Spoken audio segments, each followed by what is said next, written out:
Video.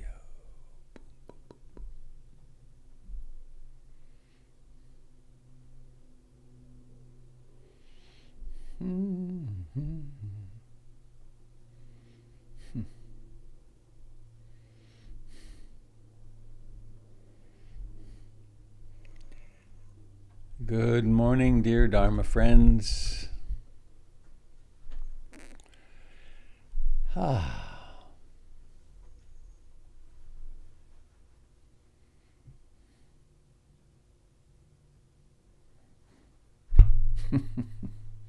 It's Groundhog Day.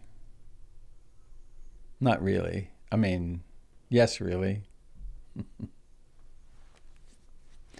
Isn't every day Groundhog Day? I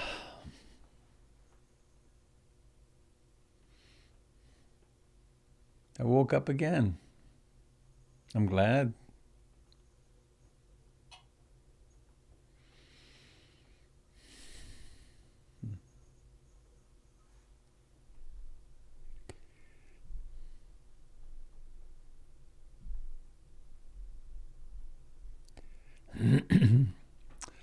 Well, I am Robert Beatty. Again, again. As Ram Dass used to say, we wake up in the morning and we pull on our somebody suit. And we remember, this is how I do myself. This is me. These are the thoughts that I have. These are the emotions that I have. These are the people that I love. These are the people that I detest, dislike. Have to be careful to stay within my somebody suit. So I'm coming to you. We're meeting in this electronic place, but my physical form is in Portland, Oregon. And this is a broadcast of the Portland Insight Meditation Community. Forget my little light here.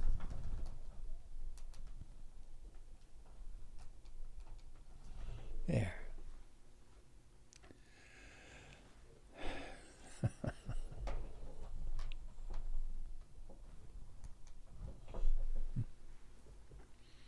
PortlandInsight.org. You can find a great deal of very useful information, including all the other opportunities to practice with other people and other teachers. And robertbeatty.com has a lot of useful information as well. And I'll put some links in the chat in a few minutes maybe.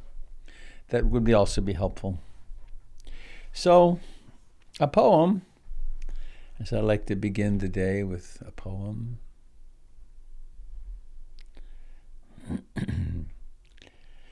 This is Thomas Carlyle, Our Jeopardy. Our Jeopardy.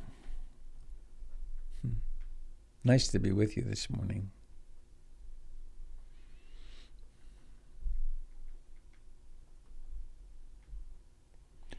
It is good to use the best china, the most genuine goblets, the oldest lace tablecloth. There's a risk, of course, every time you use anything or anyone shares an inmost moment or a fragile cup of revelation. But not to touch, not to handle the artifacts of being human is the quiet crash, the deadly catastrophe. Where nothing is enjoyed or broken or spilled or spoken or stained or mended. Where nothing is ever lived, loved, laughed over, wept over. Where nothing is ever lost or found.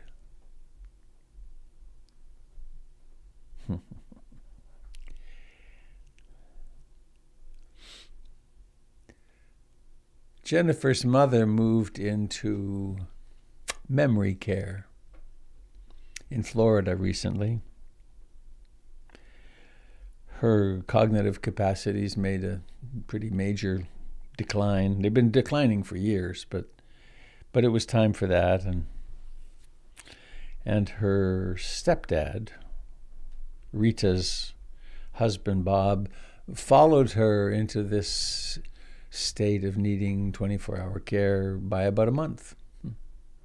So there was there was a house full of stuff, accumulated stuff. The glassware, the china, the stemware, the fancy this and that. And we got a box of it. Plates. Fancy plates. The kind of thing that you could have one of those closets, it's like an armoire in the corner that's round and it's got glass, and you put the plates up on end to show that you really have these plates. And we've been having a conversation about it. None of our kids particularly want it. And so we're probably going to just use it. And, it goes well with our IKEA set. It is good to use the best china. The most genuine goblets, the oldest lace tablecloth. There's a risk, of course, every time you use anything or anyone shares an inmost moment or a fragile cup of revelation, but not to touch, not to handle the artifacts of being human is the quiet crash, the deadly catastrophe, where nothing is enjoyed or broken or spilled or spoken or stained or mended, where nothing is ever lived, loved, laughed over, wept over, where nothing is ever lost or found. It is good to use the best china.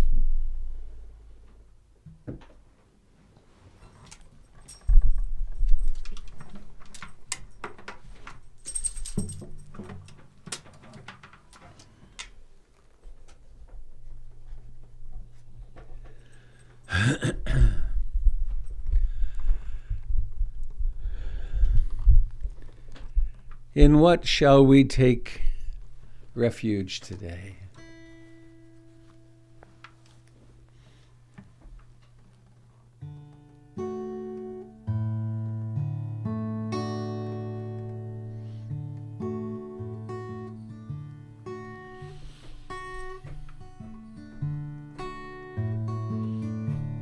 I take refuge in the Buddha, the one who shows me the way in this life. Namo Buddhaya, Namo Buddhaya, Namo Buddhaya.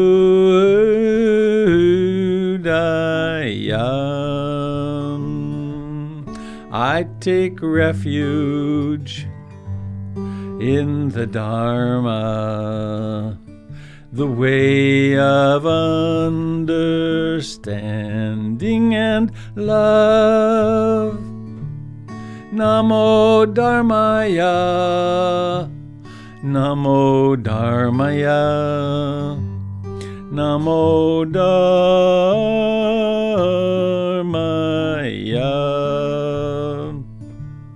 I take refuge in the Sangha, the community of mindful harmony. Namo Sangaya, Namo Sangaya, Namo Sangaya.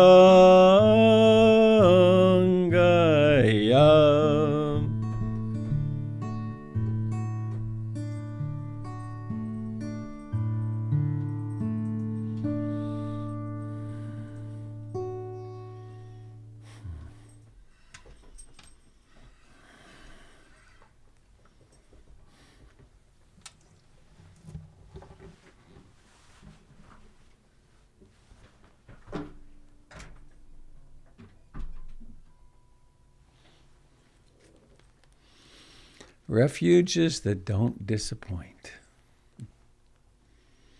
I take refuge in being awake,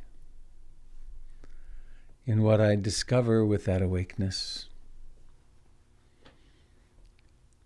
and in the lineage of practitioners that have brought these teachings to us and our community of practice today.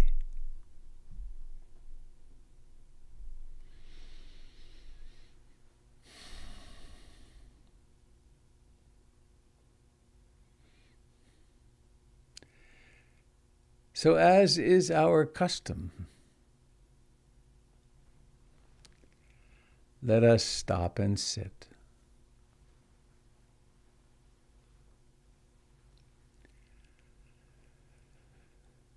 Placing mindfulness before us, finding a quiet place.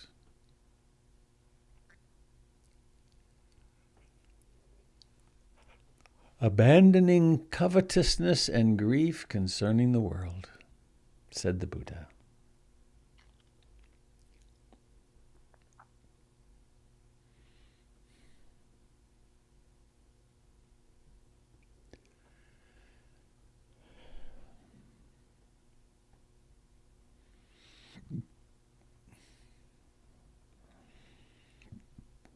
It is good to use the best china.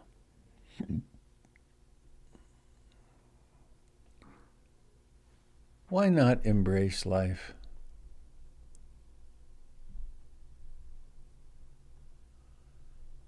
Why not fully incarnate in this moment and today?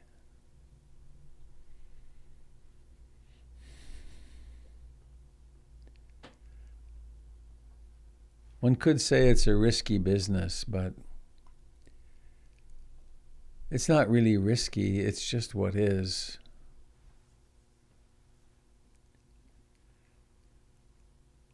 If I dare to be awake and present, there will be pleasure and pain.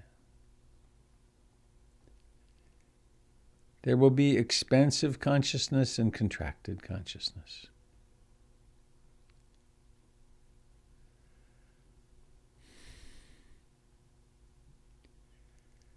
There will be the opportunity to be conscious and present with feeling great in the body and feeling sick in the body.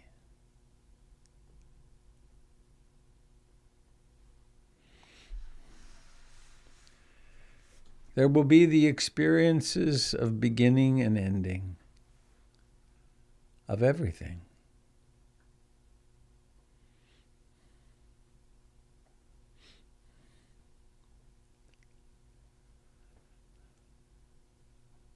One could say,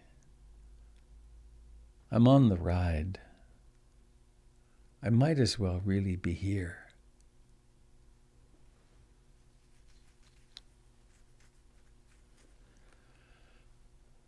So please notice the body where it touches the chair. Notice where the clothing touches the body. So many places.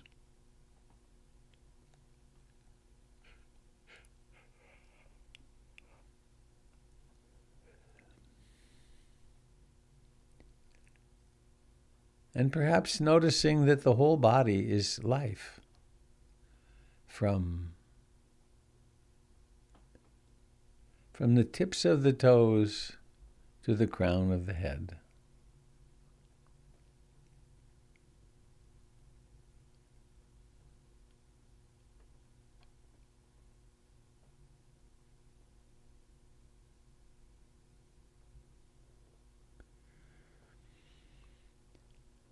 And within the context of this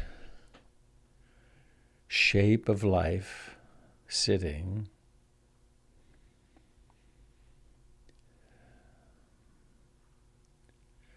a great mystery unfolds.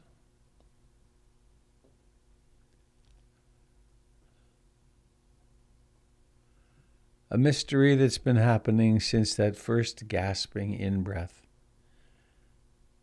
At precisely the moment when your mother could no longer breathe for you, that gasping in-breath.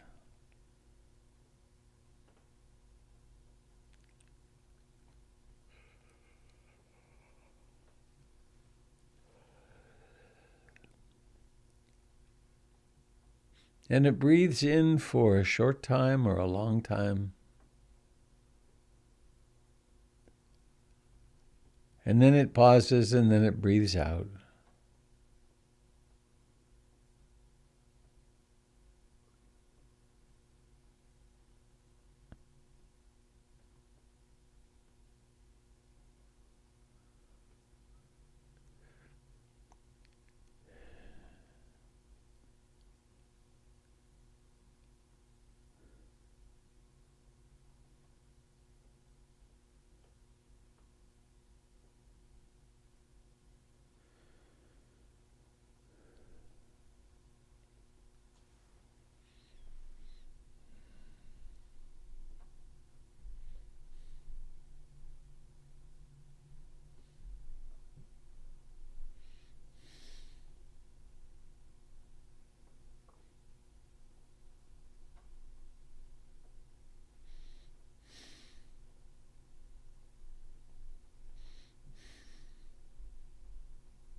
Each breath has its moment of birth.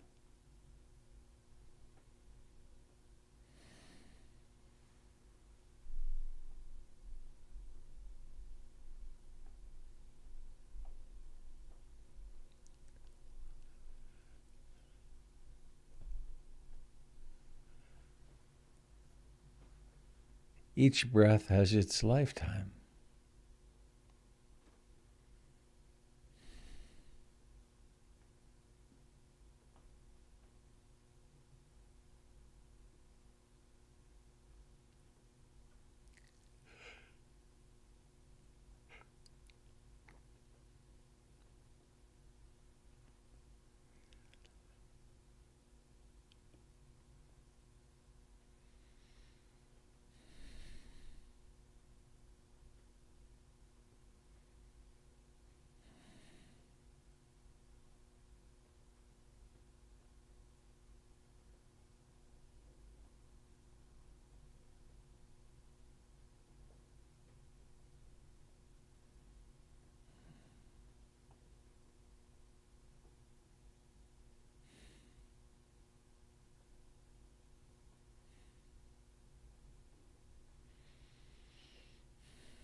Quite probably there are wandering minds, thoughts, maybe a predominant mood.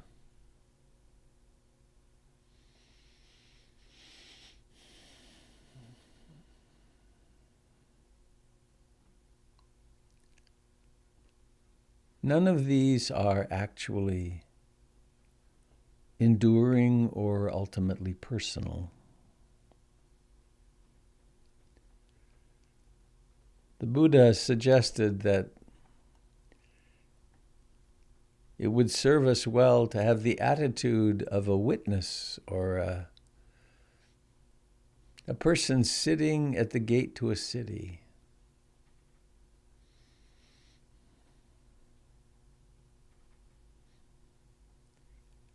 And this person or consciousness is not required to remember anything, is not doing triage or choosing who comes and goes. It's simply noticing, oh, there's a load of furniture coming in. Here's a wagon with a lot of old traumatic memories. Here's a moment of despair. Here's a moment of self-compassion when encountering that despair. Here's a moment completely out to lunch somewhere. And here, this is mindfulness. Simple, present, aware.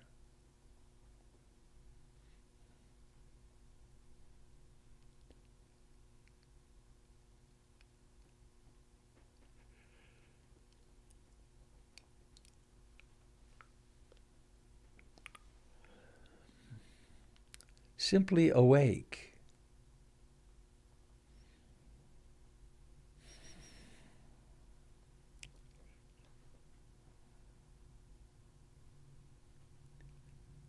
And at first, moments of awakeness are less common, not so common. But then over time, they grow.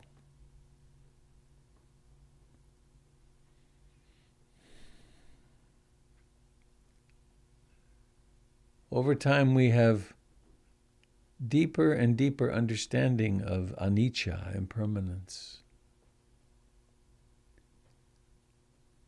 How it is, in fact, the foundation of our experience.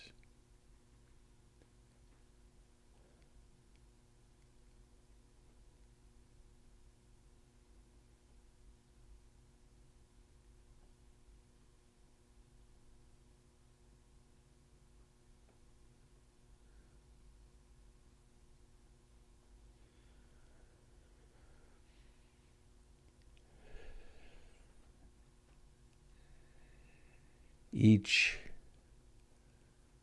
breath exists unto itself. There is no former breath or prior breath or future breath. There's just this.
All day long,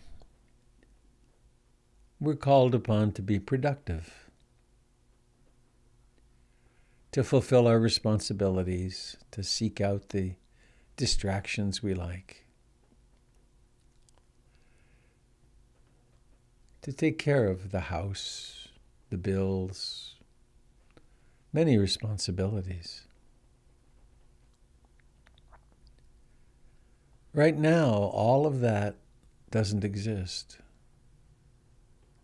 There's just this moment, a body sitting here. Really not even a body sitting here, is it? It's sensations in a particular shape, though even that shape doesn't show up much on the interior.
We might remind ourselves of the possibility of noting.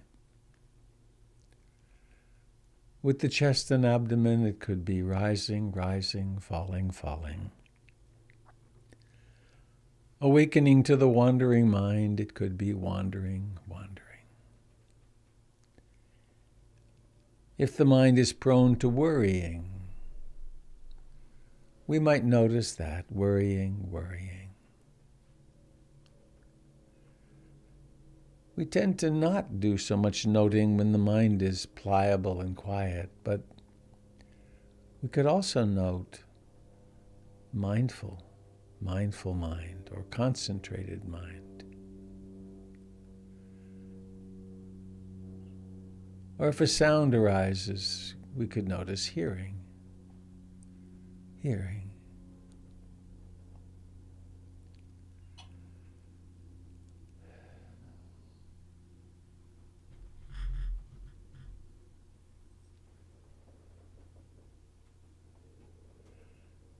Being here now.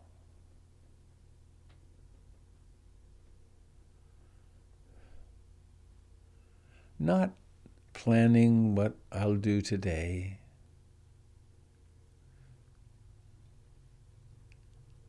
Relinquishing the doing and really practicing being. Just being here now.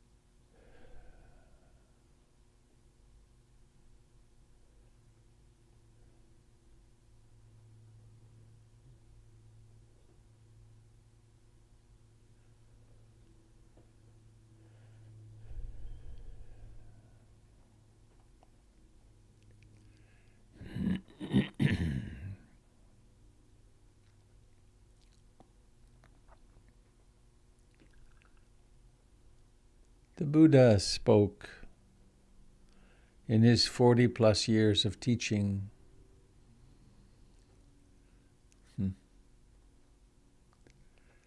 about the roots of suffering.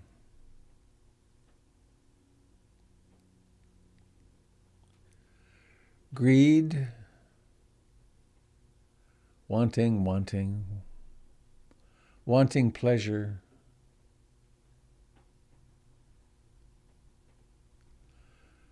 aversion, disliking, the mind striking against the object, wanting not the experience of the moment.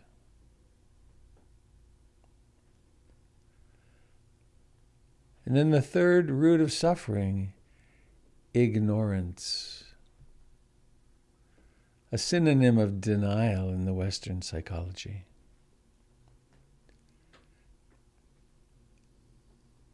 Ignoring what's really true.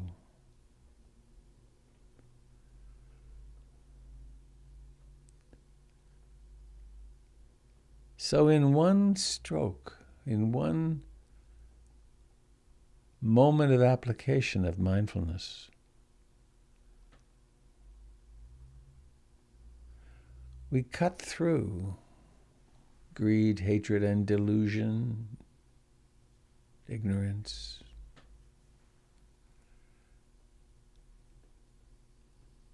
And we're simply here.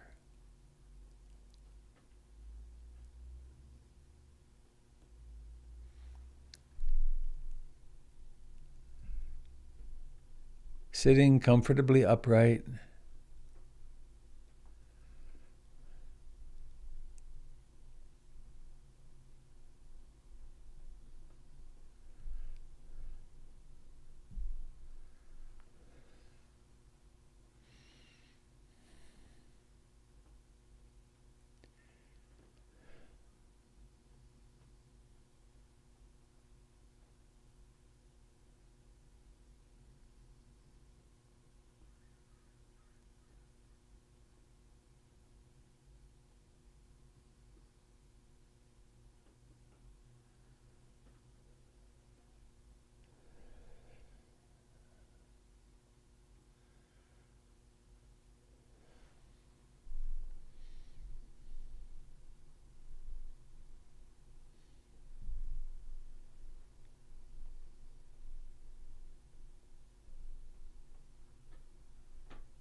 and mindfulness notices, it remembers to notice the oscillation between clarity, presence, concentration, awakeness, and becoming lost in the dream.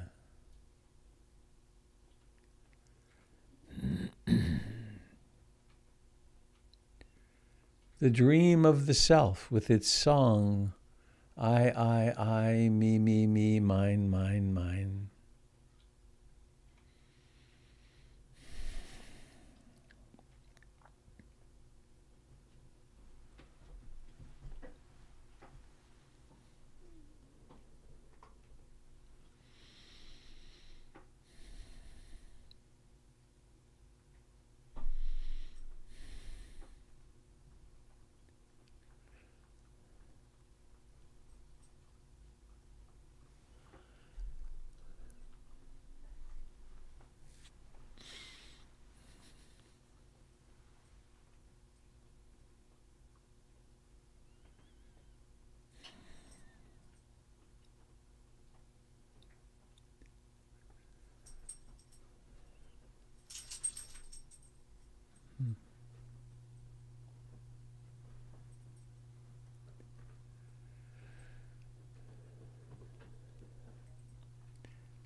Sitting still for a little while, there may come discomforts in the body, or they might be there right at the start. If we sit for long, there will definitely be discomfort. And our impulse, of course, as mammals, is to scratch the itch, adjust the body.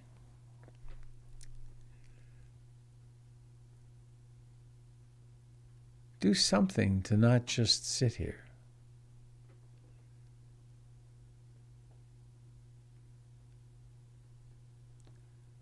Maybe the impulse is, oh, now I want or need another sip of coffee. Or now I need to write something down.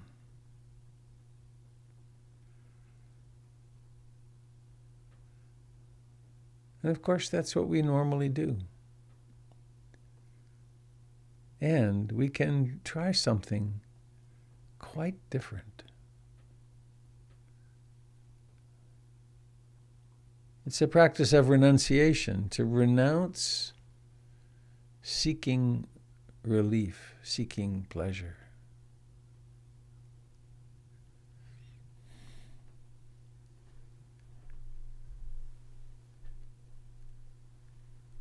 And in a way, it's practicing for those times when there is no relief, there is no easy exit.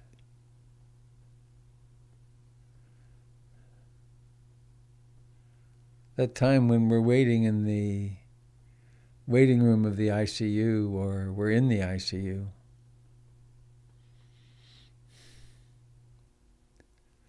When what there is the opportunity to be present.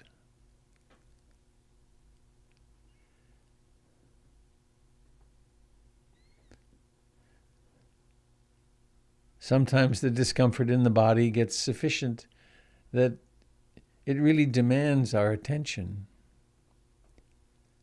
And so very mindfully, very intentionally, we let go of the breath and direct awareness into the unpleasant sensations or the pain. We notice the disliking, the wanting of it to stop. We notice the impatience.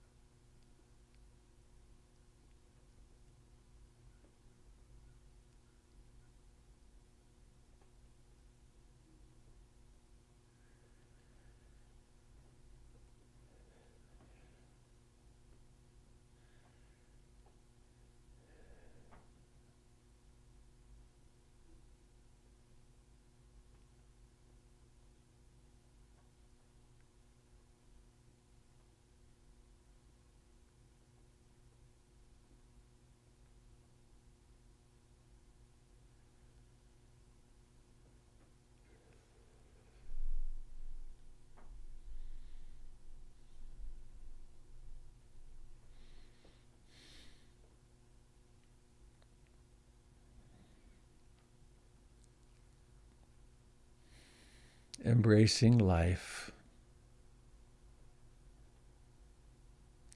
using the best china,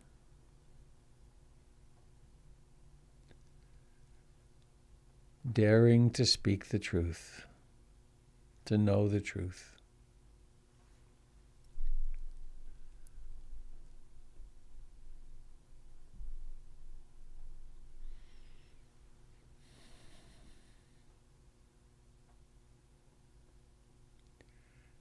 Resting in being, right here, right now.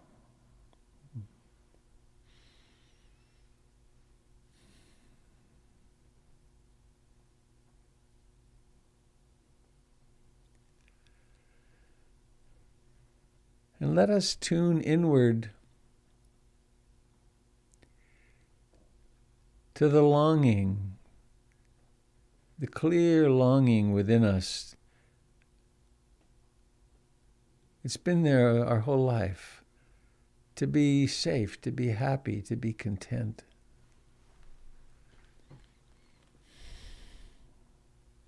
Love that's part of ourselves. Let us acknowledge what we really want. And the same is wanted by all beings on the earth, all beings on every earth.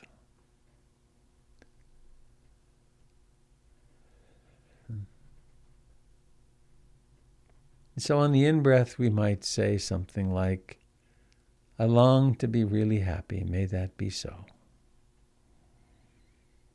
I long to be content. May that be so. And then on the out-breath, as we feel our interbeing, we imagine our interbeing with all of life. May all beings share in the merits of my practice. So on the in-breath, maybe even the great mantra, I love you. And on the out-breath, may all beings everywhere, beings of all kinds, beings of the air, the earth, the waters, may all beings share in the merits of my practice.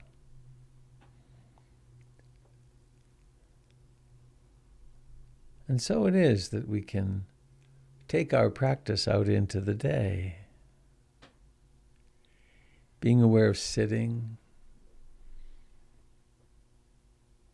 soon to be opening eyes, soon to be standing, walking, driving.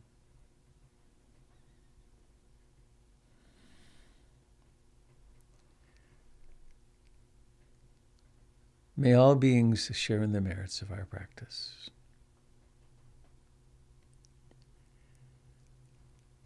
And please now noticing the aliveness of the entire body. It's nothing but life.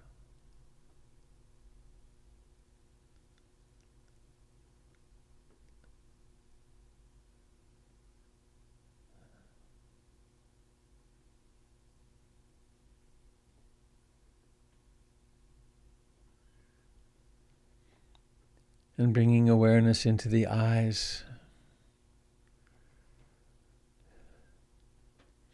And anticipating the intention to open the eyes, and then we know what happens. But let's watch how it happens. The eyelids are peeled back, peeled up. Takes effort. And then there's light. There may be objects. If there is an intact eye and light and objects and consciousness, there's seeing consciousness.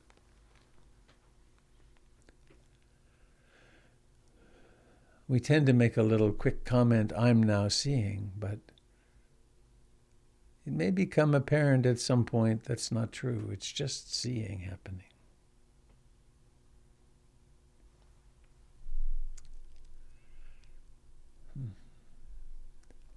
Well,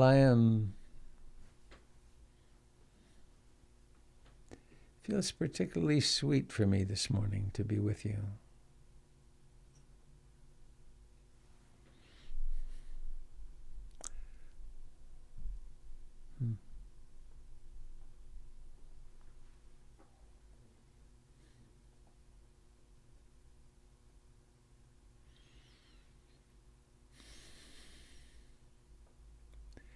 Seeing and delighting in each other.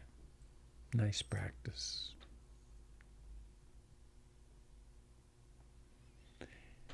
So conditioned to see and judge, liking, disliking, on the basis of prior conditioning.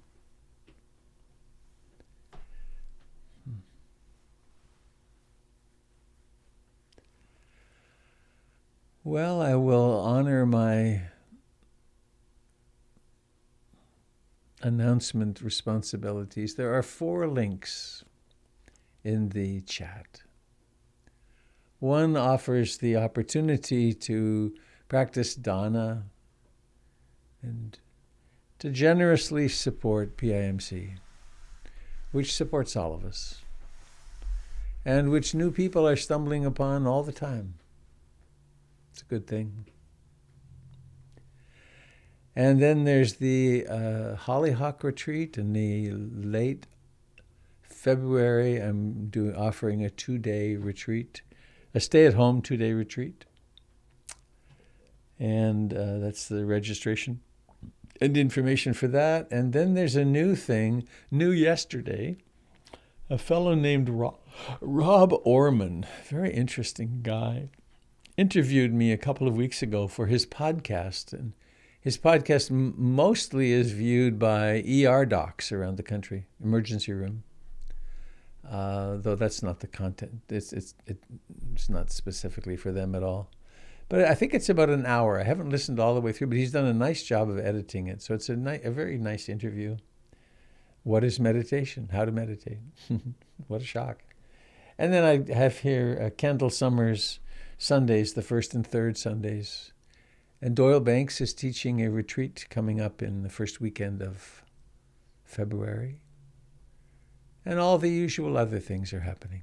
So please avail yourselves of these opportunities. The podcast is audio only, I believe. So you could listen to it on the go. So, what's up with you? Robert, do you mind I didn't see the links. Is it possible to resend? Yeah. Did they disappear somehow? It's funny. Anyone else see them? No.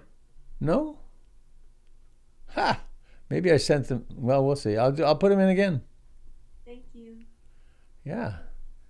So chat. Everyone. Oh, what's that? Oh, maybe I have to press enter. Oh, yeah. Very sophisticated technology here. There it is. Since I have them here, I'm going to paste them again just for fun. There it goes. They're there twice now.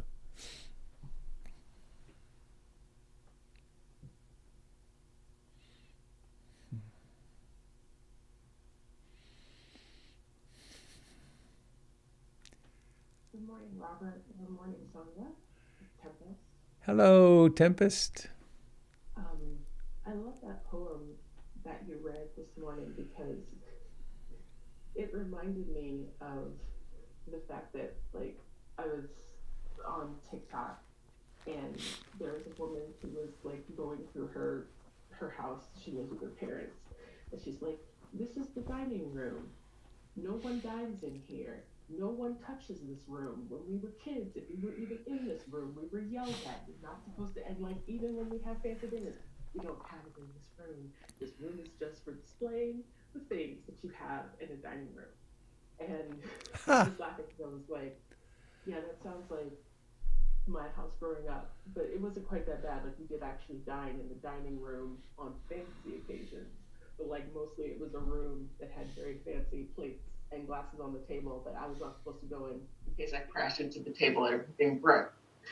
We also had a living room, and my family gets really annoyed because I keep calling the room that we actually sit in and watch television in the living room. They're like, no, that's the sitting room. The living room is that room with the nice furniture that we don't go in unless there are guests. We're not actually allowed to live in that room. And most of my adult life has been me doing exactly not that. And I never understood as a kid why we had these rooms that we didn't really go in. Like, it just seemed silly to me. So, yeah, that poem really spoke to me because I try to, that's how I try to live my life. It's like, I'm just going to live in all the rooms and use all the nice stuff that I have. Thanks, Tempest.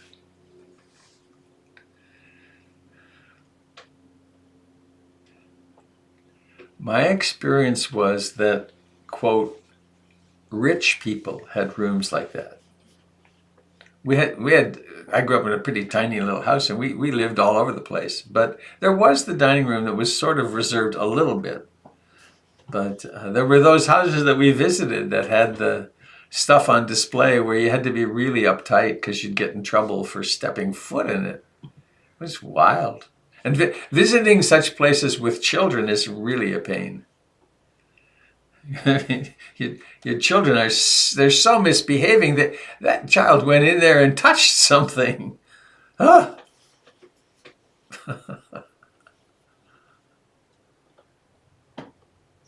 Robert? I hear the dulcet tones of Tim. Dulcet tones. Dulcet tones. I'm not sure quite what that means, but I like the sound of it. I think it's meant to be complimentary anyhow. The poem that you read reminded me of something I haven't thought of for a long, long time. A long time ago, I had a friend who was a Black lady, and she was a recovering addict, and she was real intentional about, as recovering addicts often are, she was kind of real intentional about how she did things in her life. And she used to say, when I go out every day, when I get up every morning, I dress for the party. And that was her mantra, sort of, or whatever you call it. I get dressed for the party. She would dress really nice, get her hair just right, get her makeup just right, dress really nice. And then when I go out like I'm going to the party, because this is a special day. And she would do that. Was her practice, was to every day, every time she went anywhere, to go as though she was going to the party. That reminded me of that. Of that. It was a sweet thing. Thanks, Tim. I just noticed in the chat, Alethea wrote, me as a child, if Graham doesn't want us in the blue room, then why is there always candy in the candy dish? That's true too. This is candy for display purposes. Wow. Good morning, Robert. Good morning, Sonia. Hello, Jessica. So this just triggered this conversation. I haven't thought of this in a while, but anyways. So quick share. So my mother had this 3-tiered, very thin glass crystal candy holder, and she only brought it out in the holidays. And it might start in the living room on the coffee table where we could access it, but that was only when the adults were in the room. And then when we left the living room, she would hide it up on this little window in the dining room, that other place that we didn't spend much time, but it was up in this upper window. And as a little kid, if I wanted to go check that out, I had to use a chair and go over. And I checked it out often, unbeknownst to my mother, because boy, that was beautiful ribbon, peppermint candy, was just for the holidays. So one time I went there in the morning, I got it down, and I dropped it. And the whole thing shattered. Oh. And I'm dying 1,000 deaths. And I'm maybe, gosh, I haven't thought about this in so long, 7 or 8 years old. And I mean, this is, right? You cannot hide this. I am done for. And so I had that moment, though, of like, Mommy says always to tell the truth. Mommy says always to tell the truth. So I know she's next door with her friend having coffee. So I toddle on over there, and I go inside. And I'm just, they know right away something is not good. And she looks at me and she says, Jessie, do you have something to tell me? And I tell her, I spill the beans. I'm in tears. I spill the beans. And she's like, fine. She was good. Like, this was such a life lesson. I didn't get a spanking. It was like, I think I caught her because she realized I kept saying, I've got to tell the truth. Well, here's the like final thing. So I retold my mom this story way later when I had young children and the boys were doing something. And I was like, Ma, do you remember? That was such a life lesson. She's like, really? Oh, I'm glad I did the right thing. She had no recall. not a shred of recall. Here's this major life lesson, like she has told me about being honest, and it was just gone. And I was like, okay. Nowadays, I just think more about, well, it's a good thing that maybe some of these good habits have infiltrated, because otherwise, you know, it would have been lost completely. But anyways, I just thought I'd share that because it kind of comes back down to the, hopefully, some of those times, those life lessons that maybe I inadvertently did that were good. How funny.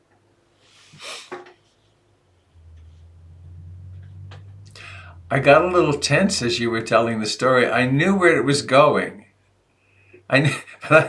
My breathing got a little tighter and tighter as I imagined you climbing that chair. Ah.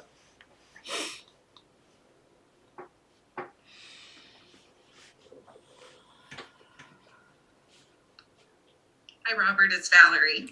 Hello, Valerie. Hi, Robert. You know, it was interesting growing up because there were 7 of us in a 2-bedroom house, and my parents slept in the breakfast nook, and it was a rental. And I remember many times them being concerned about how to pay the rent. And so when I would go to friends' homes that had those big empty rooms, it was just so strange to me. And when I got married and we bought our first house, and, you know, it was a small house and we utilized every nook and cranny of the place, I still felt like immensely wealthy in that moment to have something that was ours and we could do with it what we wanted. And there was room for all of us to have some private space. I just had one child. But I just remember reading Irma Bombeck. I don't know if everybody remembers that, but how she talked about, you know, she ended up dying young of cancer, youngish, younger than me, and how she just said, use everything. And so I have always had that mindset too. Wear pretty clothes when you want to wear pretty clothes, and use pretty dishes when you want it. If they break, they break, but you get to enjoy it as opposed to waiting for that perfect moment, you know? So anyway, those were my life lessons.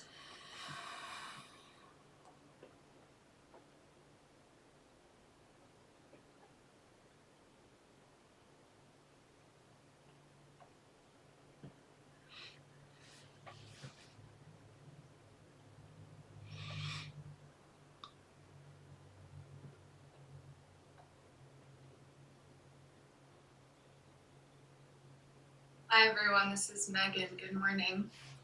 Hello, Megan. I wanted to share a story, and in this moment though, I'm thinking about how we do this with our breath. You know, we don't fully let go of the exhale, don't fully use the exhale. Like we have to hold it in and save some of it in case there isn't enough to breathe in the next time. And so I'm just struck by how we can apply this to just use the full exhale. Assume there will be more. Assume there is abundance. I went on a big journey this past week. My grandmother passed away, and we had services for her. And I thought a lot about anicca, about impermanence, especially as we were sort of handling her, the remains, her ashes. And it's such a expansive moment, you know, when your awareness, the aperture of your awareness kind of opens up in those times, and just sort of realizing that who we are is somewhere between this like bag of minerals and that animating principle that I knew as my grandmother. I got the pleasure of doing an interview with a nun who had studied with Thich Nhat Hanh over in Plum Village for about 20 years.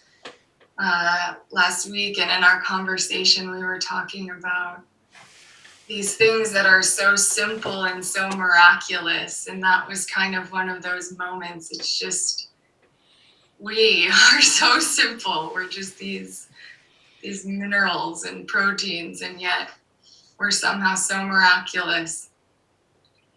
And we were going through her china cabinet afterwards, and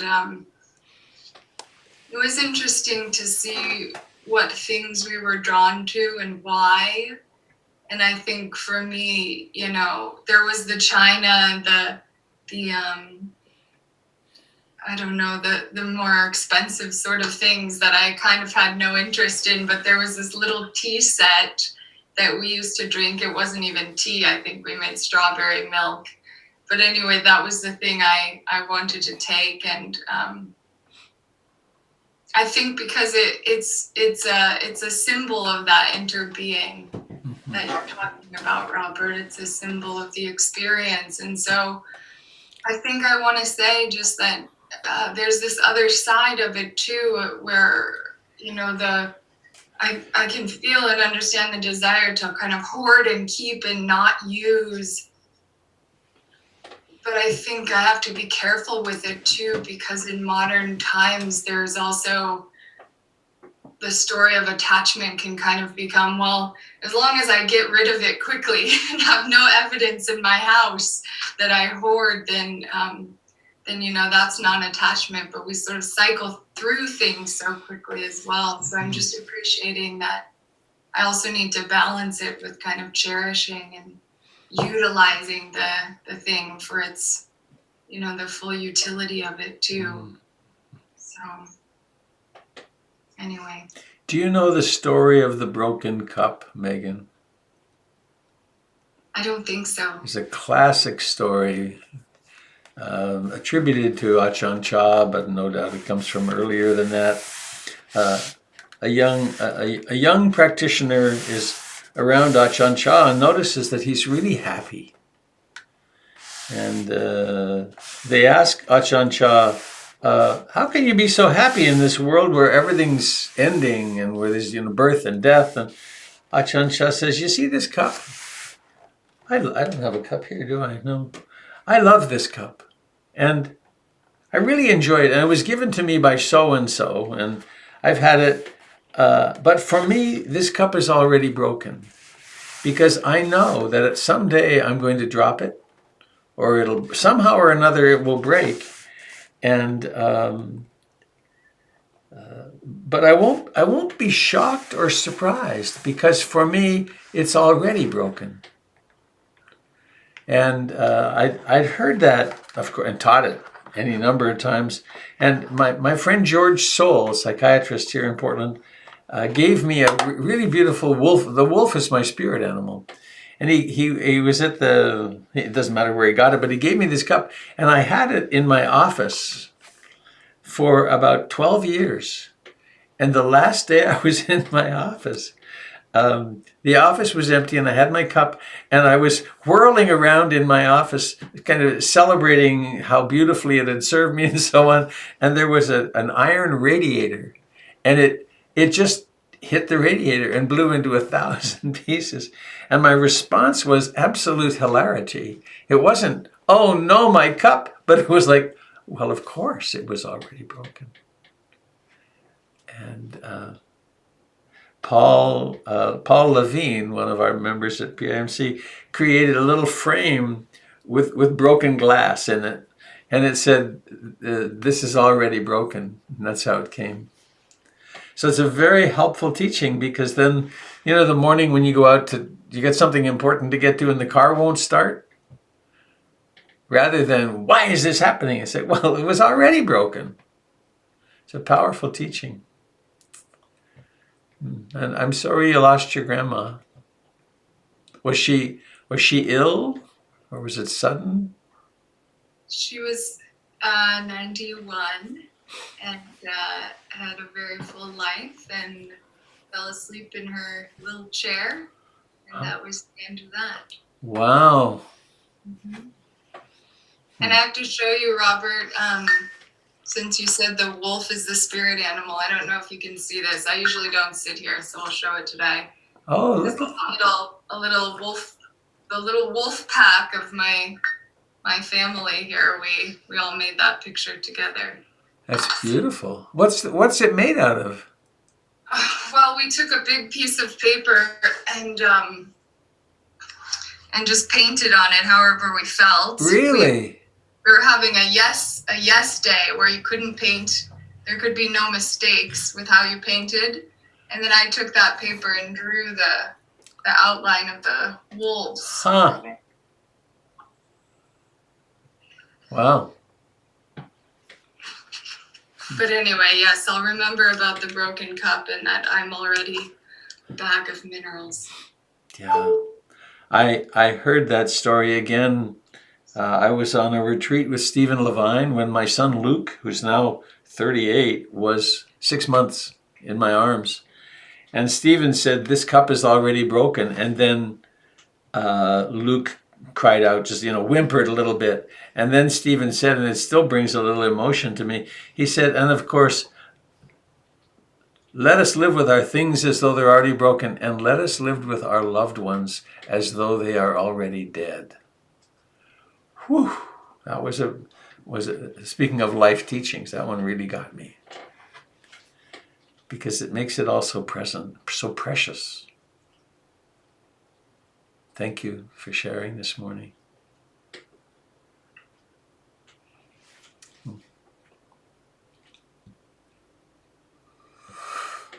Anybody else have anything you'd like to share? We have another few minutes.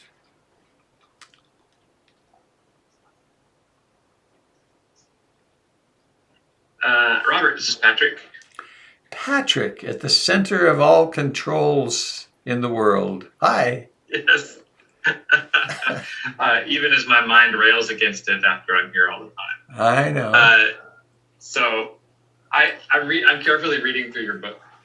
And I was sitting at the table last night with my family, and I was talking about how Siddhartha left the kingdom, found his new path, and then the kingdom came back to him and said, "It's a mess, you need to come back and do what you were raised for."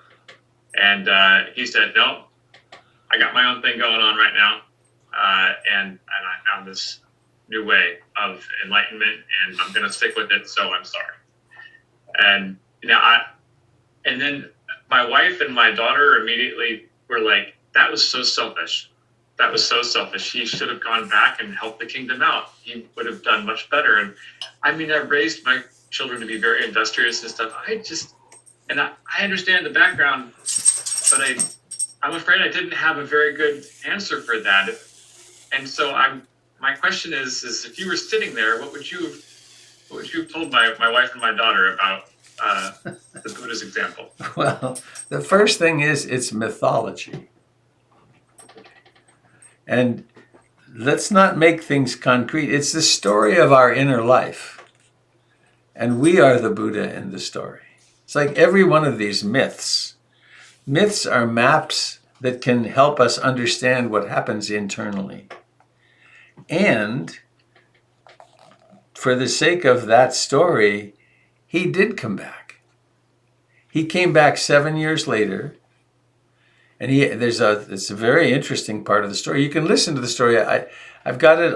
It's on audio on the website, PIMC website, in a couple of versions. It's also on YouTube. That I tell the story with my drum. I haven't done that in several years. And so he comes back, and as he approaches the city, his father. Basically, someone says your son is coming. He's dressed in rags, and the father sends someone to him and says, "Please don't shame me by coming here in rags. Come to come to where you belong, here at the seat of power, and take over your kingdom." He says, "No thanks," and he goes off to the woods nearby. Someone puts them up. He and his retinue of monks, as they say, and then. Yashodhara, the abandoned wife, sends their son Rahula, who's 7. And she says, "Go and ask him for your inheritance." And he doesn't come back. The kid goes to visit the dad. Can you imagine this? The non-custodial parent comes to town and the kid goes over and then doesn't reappear. And so then Yashodhara asks the Buddha to come and meet with her. And that would have been a conversation to listen to. And they decide, there's one of the rules for the monks is determined then, which is that no child under 16, I think, no boy, because it's all male, that the monkhood then, can be ordained without both parents' permission. That was a radical thing for the time. And then beyond that, she and his stepmother, the woman who raised him, approach him 3 times and say, can we establish an order for women? First time he says, nope. Second time he says, nope. Third time, as it goes in such stories, she said, okay. So they established an order for women and became fully enlightened beings themselves, great teachers, and taught thousands and thousands of women the Dharma. So the story actually loops back on itself, and it's a story of radical awakening. So that it's very interesting. And the going forth, there's the term, when he leaves the castle, quote, when he goes off and he has to do his quest, we all have to do that. But it doesn't mean we have to leave our family. It means we have to leave our attachment to things. We really have to realize that we have to prioritize our spiritual life ultimately above everything else.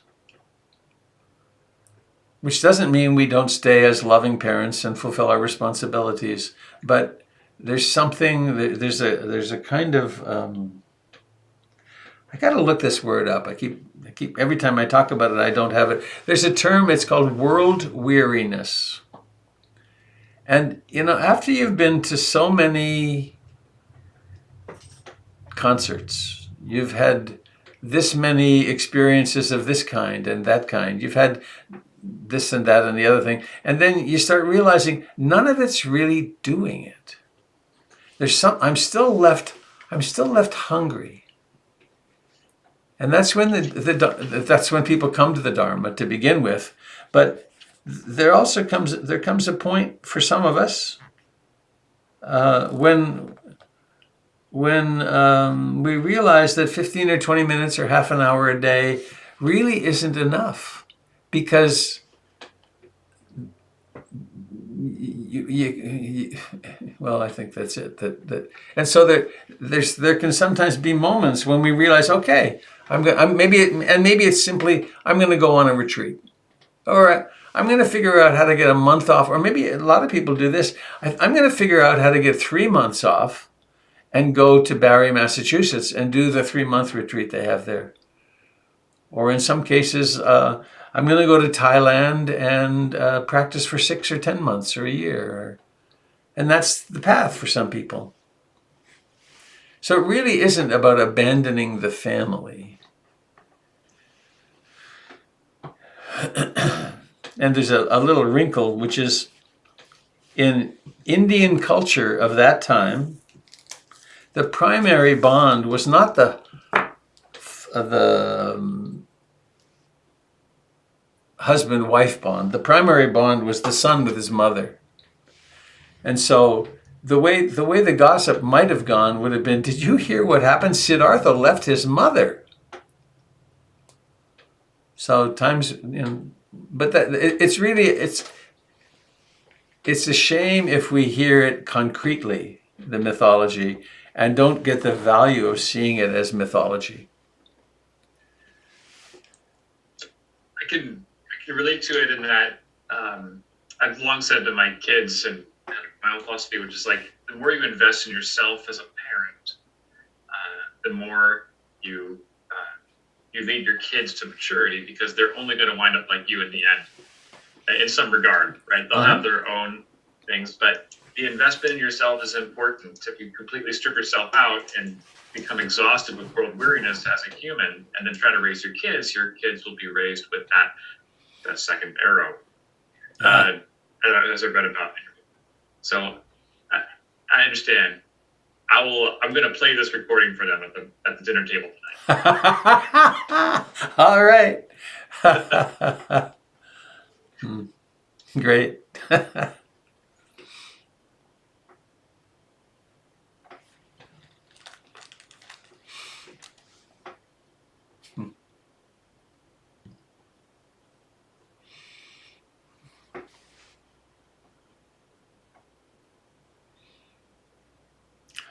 Oh my goodness. Look who's there. Lauren and Billy have a grandchild. Wow.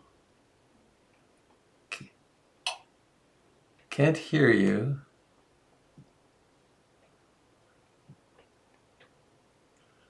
Oh, two. Hi. Good morning.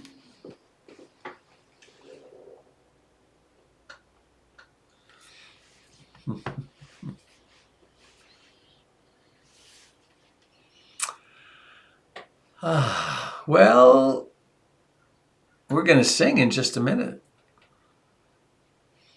Anybody else have something you'd like to share before we do? Robert, I just want to say that grandchildren are magic. Thanks, Ed.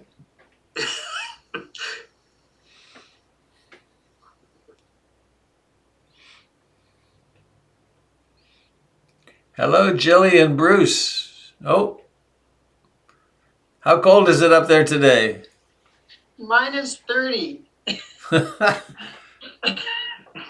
That fire looks really welcoming and sweet. Yeah, you know. It's a must do on these cold mornings. Mm-hmm. Yeah. All right, everybody, shall we sing our way out of here? Huh. So please unmute as you wish.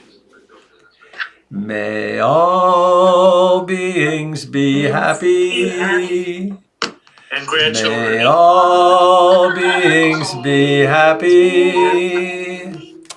May all beings be happy. Sadhu, sadhu, sadhu. Have a lovely, mindful day, dear friends. Blessings, everyone. Bye. Here's the beautiful snow. Mm. Ooh. Oh my gosh. Collection of cuteness of those bebes. It's just delightful. Have a good day, Sangha. Bye, Jill. Happy day. Bye. Stay warm, Jill. Yes. Goodbye, dear friends.